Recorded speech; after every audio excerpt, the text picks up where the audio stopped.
3 3 से कितने होते हैं 9, 6 6 14 और 6 6 14 है ना। अंडर रूट कितना आ जाएगा 6 16 16 कितने होते हैं 16 16 सॉरी 4 4 16 होते हैं 4 4 16 तो 16 into 16 कितना होगा 32 32 में 9 ऐड करेंगे तो 41 कितना आएगा 41। तो यहाँ से AC का स्क्वायर हमारे पास कितना आ गया मॉडुलस कितना आ गया अंडर रूट 41। ठीक है। अब बच्चों ये सब चीज करने के बाद आप ये फॉर्मूला लगाओगे, ठीक है, ये फॉर्मूला लिखोगे। अब ये फॉर्मूला लिखने के बाद यहाँ से ध्यान समझने लेना, ये चीज करने के बाद ये चीज करोगे आप, ये मैंने पहले इसलिए बताया था ताकि मैं पता चल जाए कि करने क्या वाला हूँ। तो अब हमारे पास ये फॉर्मूला लगाएंगे, अब हमें ये पुट करना है तो AC का स्क्वायर, AC का स्क्वायर देखो AC का मॉडुलस आ चुका है हमारे पास कितना 41, तो यहाँ रख देंगे हम अंडर रूट 40। ये तो AC की वैल्यू है लेकिन इसका स्क्वायर चढ़ाना है तो मैंने स्क्वायर रखा दिया क्योंकि AC का स्क्वायर है। तो AC की वैल्यू कितनी आई थी अंडर रूट 41, उसका स्क्वायर कर दिया। AB की वैल्यू हमारे पास कितनी आई है अंडर रूट 6, तो उसका भी स्क्वायर कर दिया। प्लस BC की वैल्यू कितनी आई है अंडर रूट 35, इसका भी स्क्वायर कर दिया।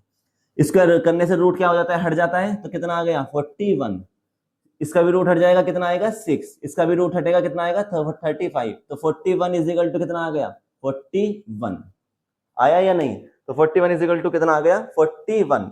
दैट मीन्स जो ये साइड्स दी गई हैं ये रेक्टेंगल के साइड्स हैं, तो यहाँ आप इसके बाद नीचे लिख दोगे hence the given vectors are the sides of right angle triangle, ठीक है। और यहां लिख देंगे हेंस प्रूव्ड क्या हो गया है, हमने प्रूफ कर दिया है कि ये फॉर्मूला हमने जो लिखा था कि क्या कि जो AC का स्क्वायर होगा वो किसके इक्वल आएगा AB का स्क्वायर के प्लस BC के स्क्वायर के, जो कि कितना आया है 41 इज इक्वल टू 41। ये लाइन आपको लिख के आनी पड़ेगी, तभी तो आपको पता उससे पता चलेगा कि आपने क्या किया है। तो उसने कहा था कि भाई क्या तीनों साइड जो है क्या वो वेक्टर राइट एंगल की साइड्स हैं, हाँ हमने प्रूफ कर लिया, इस फॉर्मूले से हमें पता चल गया 41 बराबर 41 आया है। इसका मतलब कि जो साइड्स दी गई थी ये रेक्टेंगल की साइड्स हैं, ठीक है। तो बहुत अच्छा क्वेश्चन है, इंपॉर्टेंट क्वेश्चन है। इस तरह के क्वेश्चन आपके लिए थ्योरी बेस्ड क्वेश्चन आएंगे, ये डायरेक्टली क्वेश्चन होते हैं जो पूछे जाते हैं, ठीक है। चलिए आगे तरीके से कहा गया है कि find the distance between the points, 2 point दिए गए हैं और इन दोनों पॉइंट के बीच में डिस्टेंस बतानी है। तो मैंने लेट कर लिया, मैं मान लेता हूं क्या कि जो वही पॉइंट दिए गए हैं उनका नाम दे देता हूं कि मैंने मान लिया कि जो A है वो कितना दिया गया है 3 4 5, पॉइंट का नाम दे सकता हूं मैं A। इसी तरीके से मैंने एक पॉइंट जो है सेकंड वाला इसको मैंने B मान लिया है क्या -1 3 और -3 मान सकते हैं। अब यहाँ से अगर हम ध्यान से देखें तो अगर आप इसको कन्वर्ट करना चाहते हो वेक्टर की फॉर्म में तो कैसे करोगे, A वेक्टर बन जाएगा कैसे कि जो भी पॉइंट दिए गए हैं उन्हें वेक्टर की फॉर्म में कन्वर्ट करने का तरीका क्या है कि 3 into I, ठीक है 3 into I बन जाएगा plus 4 into J plus 5 into K। तो यह है वेक्टर की फॉर्म में डायरेक्शन के साथ। B वेक्टर कैसे बनेगा कि माइनस के I, क्योंकि 1 लिखा है तो 1 की तो कोई मल्टीप्लाई करेंगे तो वही आएगा, प्लस के 3J क्योंकि प्लस का है, माइनस या माइनस के 3 है तो साथ में क्या आ जाएगा K। तो इस तरीके से हम इसे डायरेक्शन में बदल सकते हैं, ठीक है। तो यहां से अगर आप कंपैरिजन करो, यहां से कंपैरिजन करो तो नाउ कंपेयरिंग करने पर आपको पता चलेगा, कंपेयर करने पे क्या पता चलेगा, ये x1 कहलाएगा तो x1 इज इक्वल टू कितना आ गया 3, ये क्या कहलाएगा y1 तो y1 इज इक्वल टू कितना आ गया 4, और ये क्या है z1 तो z1 इज इक्वल टू कितना आ गया 5। यहां से कंपेयर करेंगे तो x2 कितना आएगा -1 और y2 कितना आएगा प्लस के 3 और z2 आएगा हमारे पास -3 कंपेयर करने पर। तो बच्चों अगर आप चाहो थोड़ा सा लाइन को कम करना चाहते हो, कैलकुलेशन थोड़ा जल्दी करना चाहते हो तो आप चाहो तो इस लाइन को नहीं भी लिखो, यहाँ से डायरेक्ट पता चल जाएगा। तो जो आपको ये वैल्यू दी जाती है क्योंकि मैंने बताया है आई जे क्या है वेक्टर्स हैं, तो वो तो कैसे आएंगे वो आई जे की फॉर्म में ही आने हैं, मतलब कि वेरिएबल की फॉर्म में आने हैं, लेकिन उसके साथ जो लिखा होता है वो है कॉन्स्टेंट्स। कॉन्स्टेंट क्या होता है मैग्नीट्यूड बताता है, तो 3 4 5 ये क्या है कॉन्स्टेंट्स एक तरीके से। तो जो उसके साथ लिखे होते हैं आई के साथ कोएफिशिएंट, ये कोएफिशिएंट दिए जाते हैं।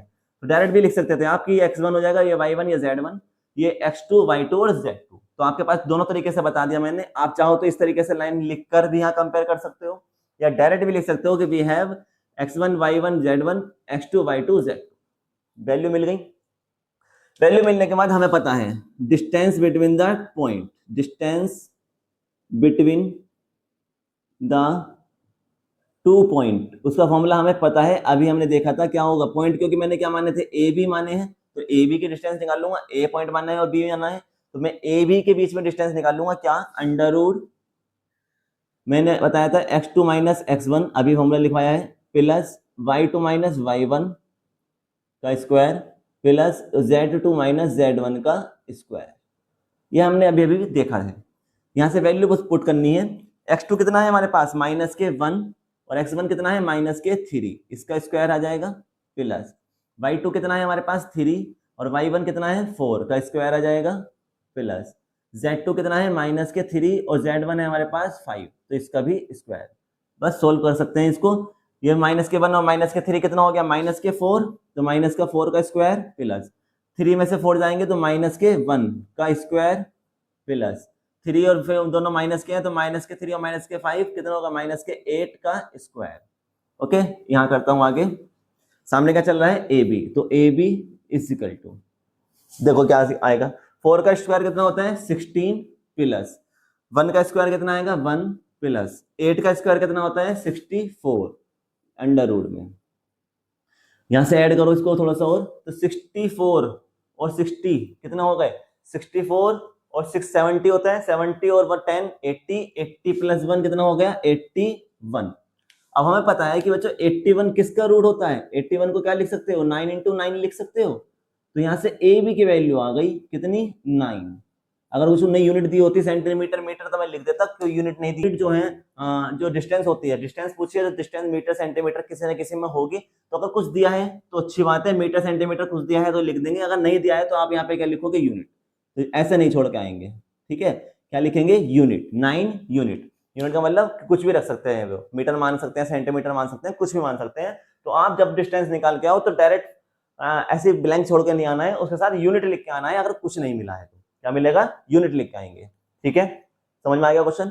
चलिए और देखते हैं, नेक्स्ट क्वेश्चन है, ये हमसे कहा गया है कि कोई हमें वेक्टर्स दिए गए हैं और पूछा गया है कि क्या आर द ये दे आर द कोलिनियर, बच्चों ये पॉइंट्स हैं, सो दैट द पॉइंट, ठीक है, ये पॉइंट्स हैं, द पॉइंट्स जो दिए गए हैं क्या ये कोलिनियर है या नहीं है। कोलिनियर के मैंने अगली फॉर्मूला लिखवाया था क्या, कि जो वेक्टर है, मान लेते हैं आर कोई नाम का वेक्टर है, अगर वो किसी कांस्टेंट के साथ मिलकर ए वेक्टर बना रहा है, यानी दोनों की प्रोडक्ट जो है वो इसके बराबर अगर आ रही है, तो ये क्या कहलाएंगे कोलिनियर कहलाएंगे। तो कैसे करेंगे, हमें पॉइंट दिए गए हैं तो मैं पॉइंट का नाम दे सकता हूँ, तो मैं यहाँ पे मान लूँ, ये मान लेता हूँ मैं शो डैट, ठीक है, शो डैट ऊपर लिख दिया मैंने, थोड़ा सा मुझे थोड़ा सा कम लिखना पड़ेगा, तो मैंने मान लिया ये ए पॉइंट है, मैंने मान लिया ये कौन सा है बी पॉइंट है, और इसको मैं मान लेता हूँ सी पॉइंट, तो ये ए पॉइंट, ये बी पॉइंट, ये सी पॉइंट, मान सकते हैं, मानने में कोई दिक्कत कोई है, मैंने मान लिया। तो मुझे क्या करना पड़ेगा, इन दोनों पॉइंट्स को मुझे वेक्टर्स बनाने पड़ेंगे, ठीक है, तो मैं क्या करने वाला हूं, देखो मैं निकाल रहा हूं नाउ, पहले निकाल रहा हूं मैं A B vector, A B पहले निकालना है ए बी वेक्टर, सीरीज में चलूंगा मैं बिल्कुल, तो ए बी वेक्टर अभी मैंने फॉर्मूला बताया था क्या लिखेंगे, कि जो बाद में लिखा है वो वेक्टर माइनस जो पहले लिखा है वो वेक्टर। अब ये जरा अकेले वेक्टर लिखना थोड़ा सा अच्छा नहीं लगता है, तो इसलिए मैं इसको क्या मान रहा हूँ ओ ए, इसको ओ बी और इसको ओ सी। अब देखो ए बी के लिए क्या होता है कि पहले बी माइनस ए आएगा तो ओ बी लिख देंगे, क्योंकि ओ बी माना है मैंने पॉइंट, और दूसरा पॉइंट क्या माना है मैंने ओ ए माना है, तो थोड़ा सा अच्छा लगता है, इफेक्टिव लगता है, और ये हमारी जनरल क्या निकल के आती है, कैलकुलेशन निकल के आती है। तो यहाँ से ओ बी माइनस ओ ए करेंगे, ओ बी कितना है मेरे पास A plus 2b plus 3c minus O A कितना है ये, तो मैं हाथों हाथ माइनस मल्टीप्लाई कर दूं अंदर, तो ये माइनस का है तो कैसा हो जाएगा प्लस की टर्म हो जाएगी, ये प्लस की है तो कैसी हो जाएगी माइनस की टर्म हो जाएगी, ये भी प्लस की है तो कैसे हो जाएगी माइनस की टर्म हो जाएगी, ठीक है। तो बच्चों कैलकुलेशन को इजी भी बनाना है तो आप चाहो तो जल्द ऐसे डायरेक्ट भी कर सकते हो, आपकी अगर कैलकुलेशन अच्छी है, मैंने हाथों हाथ माइनस की मल्टीप्लाई अंदर कर दी। अब देखो ये ए प्लस का है और ये 2ab प्लस का है, तो ये 1 है और ये 2 है, तो 1 प्लस 2 कितने होते हैं 3, तो 3a आ गया। उसके बाद प्लस यहाँ पे 2b है, प्लस के हैं और यहाँ पे माइनस के हैं, तो 3 में से 2 जाएंगे तो कितने बचेंगे 1 बचेंगे, b बचेगा, है ना, साथ में b बचने के बाद साथ में क्या है कितना बचा माइनस का फॉर्मूला, क्योंकि यहाँ माइनस था, प्लस का नंबर माइनस के 3 बड़ा है इसलिए माइनस आ गया। देखो 5 में से 3 गए तो कितने बचे माइनस के 2 और c। बस यहाँ से ए बी जो है अगर ध्यान से देखें तो हमारे पास ए बी आ गया है, कितना आ गया है मॉडुलस नहीं आया है, ध्यान रखना वेक्टर आया है 3a minus 1b minus 2c। इसी तरीके से ए बी निकालेंगे, अब निकालेंगे ए सी, पहले मैंने ए की डिस्टेंस निकाली बी के साथ कि ए और बी के बीच में कितनी डिस्टेंस है। अब मैं देखूंगा ए और सी के बीच में डिस्टेंस कितनी है। तो ए सी कैसे निकालेंगे, सेकंड वाला ओ सी माइनस ओ ए। ओ सी की वैल्यू कितनी है हमारे पास 7a माइनस सी, है ना, फिर माइनस ओ ए कितना है, यही ऊपर है, तो माइनस के हाथ में मल्टीप्लाई करूंगा तो माइनस वाली टर्म तो प्लस की बन जाएगी 2a, और प्लस की टर्म माइनस बन जाएगी और ये भी माइनस बन जाएगी। यहां से देखो 7a और ये प्लस के 2a कितना आ गया, माइनस के सॉरी प्लस के 9a। ठीक है, उसके बाद देखो b वाली टर्म सिर्फ एक ही है तो यहाँ पे b की टर्म ऐसी आ जाएगी, और c की टर्म देखो एक ये है और एक ये, दोनों माइनस किया तो ऐड हो जाएंगे, कितना आएगा 6c। तो हमारे पास क्या आ गया, ए सी आया या नहीं। अब ध्यान से देखो क्या हो सकता है, इसमें से 2 कॉमन आ सकता है, सॉरी इसमें से 3 कॉमन आ सकता है। तो मैं क्वेश्चन को देखो आगे बढ़ा रहा हूं, यहाँ ए सी ऐसी लिखा रहने दिया मैंने, इजिकल टू, मैं इसमें से 3 कॉमन ले रहा हूं तो 3 कॉमन लूंगा तो 3 तो ऐसे आ जाएगा। यहाँ क्या बचेगा 3a माइनस, यहां से 3 कॉमन चलेगा सिर्फ b बचेगा तो b माइनस, यहां से 3 कॉमन चला गया तो कितना बचेगा 2, तो 2c। A C vector is equal to 3 into, ध्यान से देखो 3a माइनस के 1b माइनस के 2c बन गया या नहीं, यानी कि मैं इसकी जगह पर, इस पूरे की जगह पर क्या लिख सकता हूं ए बी, तो यहाँ पे हमने क्या लिख दिया ये ए बी वेक्टर। तो यही तो हमें प्रूफ करना था, यही तो हमें प्रूफ करना था कि जो ए सी है वो किसके बराबर आ गया 3 इंटू ए बी। तो मैंने देखो जो फॉर्मूला लिखवाया था कि मैंने बताया था कि मान लेते हैं कोई आर वेक्टर है, अगर वो किसी एक्स वेरिएबल के साथ मल्टीप्लाई करके ए वेक्टर के साथ आ रहा है, यानी दोनों की मल्टीप्लाई करके क्या आ रहा है आर वेक्टर आ रहा है, तो वो क्या कहलाएगा हमारा कोलिनियर कहलाएगा। तो ध्यान से देखो अगर मैं ए बी जो वेक्टर है उसकी 3 से मल्टीप्लाई कर दूं तो इन दोनों की मल्टीप्लाई करने से क्या आ रहा है मेरे पास ए सी आ रहा है या नहीं। अगर मेरे पास ए बी की जो वेक्टर है ए बी में 3 से मल्टीप्लाई कर दूं तो ये दोनों मल्टीप्लाई करके क्या बन रहे हैं, ए सी बन रहे हैं। तो इसीलिए now given points are collinear, इसीलिए दोनों ये गिवन पॉइंट्स क्या बन गए, कोलिनियर बन गए। ठीक है, तो बहुत इजी क्वेश्चन है, इस तरीके से क्वेश्चन पूछा जाता है। है क्या कि उसने कहा है कि चेक करना है कि जो वेक्टर दिए गए हैं 3 वेक्टर दिए गए हैं क्या ये तीनों वेक्टर कोप्लेनर है या नहीं। तो कोप्लेनर के लिए मैंने बताया था कि जो डिटरमिनेट होती है, अगर डिटरमिनेट 0 के इक्वल आ जाती है तो वो कोप्लेनर कहलाएंगे, अगर डिटरमिनेट 0 के इक्वल नहीं आती है तो वो नॉन कोप्लेनर कहलाएंगे। तो यहाँ पे हमें चेक करना है तो उसके लिए डिटरमिनेट बनानी होगी। तो हम क्वेश्चन को ज्यादा लेंथी नहीं करेंगे, डायरेक्ट यहाँ से क्या बनाएंगे हम डिटरमिनेट बनाएंगे, है ना। तो फॉर जो गिवन है तो गिवन की मदद से मैं क्या बना रहा हूँ डिटरमिनेट। क्या होगा डिटरमिनेट, कितने वेरिएबल की है 1 2 3, 3 वेरिएबल की है, कितनी इक्वेशन है 1 2 3, तो 3 वेरिएबल की है 3 इक्वेशन से, इसका मतलब कितने ऑर्डर की बनेगी 3/3 की हमारे पास एक डिटरमिनेट बनेगी। कैसे, आई के साथ क्या लिखा है 2, यहाँ आई के साथ क्या है, जे के साथ क्या है माइनस के 4, तो ध्यान रखना साइन के साथ उतारी जाएगी, ऐसा नहीं कि आप सिर्फ 4 लिखेंगे, जैसी टर्म दी गई है बिल्कुल वैसे ही लिखेंगे। और यहाँ के साथ क्या है 5, यहाँ पे आई के साथ क्या है 1, फिर -1, और के साथ क्या है 4, वहां पर आई के साथ कितनी है 3, यहाँ पर है 2, और फिर क्या है -5। हमें डिटरमिनेट मिल गई, गिवन हो गया। अब इस डिटरमिनेट को सोल्व करेंगे, ठीक है। तो डिटरमिनेट को क्योंकि डिटरमिनेट को इस डेल्टा से शो करते हैं तो मैं डेल्टा मान सकता हूँ, तो डेल्टा इज इक्वल टू ये हमारे पास आ गया, क्योंकि इक्वल में कुछ आ जाएगा तो सभी तो प्रूफ करने में मजा आता है। अब इसको सोल्व करेंगे कैसे, कि पहली टर्म ऐसे रखेंगे 2, सोल्व करना सिखाया था मैंने, कैसे करते थे 2 1 3 -4 -1 2 5 4 और -5। तो पहली टर्म लेंगे तो जो टर्म लेते हैं उसके नीचे वाली टर्म को छोड़ देंगे और उसके सामने वाली टर्म्स को भी छोड़ देंगे। क्या बचा मेरे पास ये, तो इसकी मल्टीप्लाई इसके साथ और इसकी मल्टीप्लाई इसके साथ, तो 1 की मल्टीप्लाई किसके करेंगे 5 से, तो देखो -1 और -5 माइनस प्लस हो जाएगा, 1 5 ज़ा 5, फिर फॉर्मूले में माइनस आता है, और 2 4 ज़ा 8, ये हमारे पास पहली टर्म आ गई। फिर आते हैं दूसरी टर्म कैसी आती है माइनस की, तो दूसरी टर्म माइनस की आएगी, और टर्म है कितनी -4।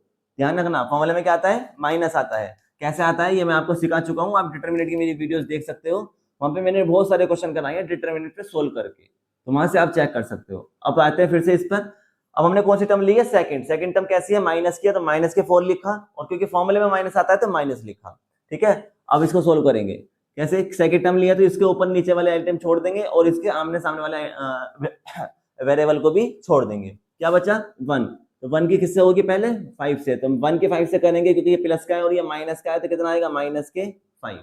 फिर फॉर्मूले में माइनस आता है 3 4 जा कितने होते हैं 12, तो यहाँ पर ये 12 आ गया। ओके, अब दोबारा लिख रहा हूं एक बार फिर से 2 1 3 माइनस के 4 माइनस के 1 2 5 4 माइनस के 5। अब आते हैं फॉर्मूले में क्या आता है प्लस, क्या आएगा प्लस, ठीक है। तो प्लस आएगा, टर्म कौन सी है 5, तो अब क्या लिखेंगे यहाँ पर 5, और 5 के लिए सोल्व करेंगे तो 5 के नीचे वाले एलिमेंट छोड़ देंगे, सामने वाले एलिमेंट्स को छोड़ देंगे, क्या बचेगा 1 और 2, तो 1 की 2 से करेंगे तो 2 माइनस 3 की 1 से करेंगे तो 3 1 सा तो 3 हो गया, लेकिन ये माइनस है और यहाँ भी माइनस है तो माइनस माइनस प्लस हो जाएगा, तो चाहो तो प्लस डायरेक्ट कर लो या फिर बच्चों आप यहाँ पे माइनस लिख लेना, बात को हो सकता है। ठीक है, बात समझ में आ गई कैसे आया है। तो 5 तो था ही पहले से, 2 1 की 2 से होगी तो 2 आ जाएगा, माइनस आता है फॉर्मूले में, और 3 1 सा 3, लेकिन कैसा आएगा माइनस के 3, माइनस माइनस प्लस, तो इसलिए प्लस के 3। बस सॉल्व करो इसको, क्या आएगा delta is equal to 2 into 5 में से 8 नहीं जा सकता, लेकिन 8 में से 5 तो जा सकता है, कितना बचेगा 3, लेकिन कैसा माइनस का, तो इसलिए माइनस के 3, तो माइनस तो बाहर लगा दूं तो 2 इंटू 3 आ सकता है ऐसे। उसके बाद 3 बचेगा, 3 2 ठीक है, यहाँ माइनस माइनस कितना हो गया +4, ठीक है, और यहाँ देखो दोनों माइनस के हैं तो इसलिए क्या हो जाएंगे ऐड हो जाएंगे, तो 12 और 5 कितना हो गया 17। उसके बाद प्लस 5 इंटू 3 और 2 कितने होते हैं 5, तो इनको भी ऐड कर देंगे। अब यहाँ पे देखो माइनस के 6 हो गया, 17 की 4 से करेंगे तो कितना आता है 68, 5 5 25, ऐड करो, देखो 25 में से, या चलो इन दोनों को ऐड कर लेते हैं, 8 और 5 कितने होते हैं 13, 1 बचा, 6 और 2 8 और 1 9, और यहाँ पे माइनस क्या करना है 6 करना है, तो जब 6 माइनस करूंगा तो कितना आएगा 87, तो डेल्टा इज इक्वल टू कितना आ गया 87, डेल्टा इज इक्वल टू कितना आया हमारे पास 87। क्या ये 0 के इक्वल है, 0 के इक्वल नहीं है भाई, वैल्यू 87 आई है, 0 नहीं आया है, बिकॉज अब यहां लिखेंगे because delta is not equal to 0, delta जो है 0 के इक्वल नहीं है, so given vectors are not क्या नहीं है कोप्लेनर, क्या नहीं है कोप्लेनर, ये कोप्लेनर नहीं है। और कितना आया है इसको यहाँ पे वैल्यू लिख देंगे क्योंकि डेल्टा इज इक्वल टू कितना आया है 87 आया है, ठीक है। तो कोप्लेनर नहीं है तो क्या से मतलब है ये नॉन कोप्लेनर है, क्या है ये नॉन कोप्लेनर। तो उसने पूछा था ना चेक करना है कि ये कोप्लेनर है या नहीं है, तो क्योंकि डेल्टा जो हमारा डिटरमिनेंट आया है वो 87 आया है, यानी 0 के इक्वल नहीं आया है, तो 0 के इक्वल ना होने की वजह से ये क्या बन गया ये कोप्लेनर नहीं है, given vectors are not coplanar, क्या है ये नॉन कोप्लेनर है, ठीक है, बात समझ में आ गई। तो इस तरीके से आपके पास कोप्लेनर कोलिनियर के क्वेश्चंस आने वाले हैं। तो बच्चों बहुत ही अच्छे क्वेश्चंस होते हैं किस पर, हमारे वेक्टर्स पे, और ये फ्री के नंबर से, इनमें कोई मेहनत नहीं करनी, कोई दिमाग नहीं लगाना, कोई ज्यादा फॉर्मुलाज नहीं है, सिंपल फॉर्मुला से पुट करने वैल्यू आंसर आ जाएगा। तो क्वेश्चन बहुत अच्छे होते हैं और ये मार्क्स स्कोरिंग है, इसमें से आपका मान लो 10 मार्क्स में से आया तो 10 में से आपके 10 मार्क्स आने के चांसेस ज्यादा बन जाते हैं क्योंकि बहुत इजी क्वेश्चन आते हैं, ठीक है। तो आज की वीडियो में बस इतना ही। आज हमने सीखा है कि कोप्लेनर वेक्टर्स कैसे निकालते हैं, क्या क्या होते हैं, कोलिनियर क्या होते हैं, और डिस्टेंस को कैसे फॉर्मूला को हम एग्जीक्यूट करेंगे, आज मैंने इसके बारे में सिखाया है। आई होप आपको वीडियो पसंद आई होगी, कंटेंट अच्छा लगा होगा। कंटेंट अच्छा लगा है तो वीडियो को लाइक करेंगे, शेयर करेंगे और चैनल को सब्सक्राइब जरूर करेंगे, साथ ही बेल आइकन जरूर प्रेस करना ताकि आने वाली वीडियोस मेरी आप तक पहुंच सके। नेक्स्ट वीडियो में हम वेक्टर्स पे ही क्वेश्चन करेंगे। वेक्टर में मैं आपके बार सिखाऊंगा कि वेक्टर की डॉट कैसे निकालते हैं। हमारे पास वेक्टर की दो फॉर्म आती है, एक डॉट फॉर्म आती है और एक हमारे पास क्रॉस फॉर्म आती है मल्टीप्लिकेशन में, तो हम दोनों पे करेंगे। तो नेक्स्ट वीडियो हमारी डॉट पे रहेगी और उससे नेक्स्ट वीडियो क्रॉस पे रहेगी और हमारा सिलेबस खत्म हो जाएगा, ठीक है। तो जल्द मिलेंगे अप्लाइड मैथमेटिक्स की नेक्स्ट वीडियो में जिसमें वेक्टर्स के ही क्वेश्चन करेंगे, कौन से डॉट वाले प्रोडक्ट, डॉट प्रोडक्ट के ऊपर क्वेश्चन करने वाले हैं। तो जब तक के लिए जय श्री राम।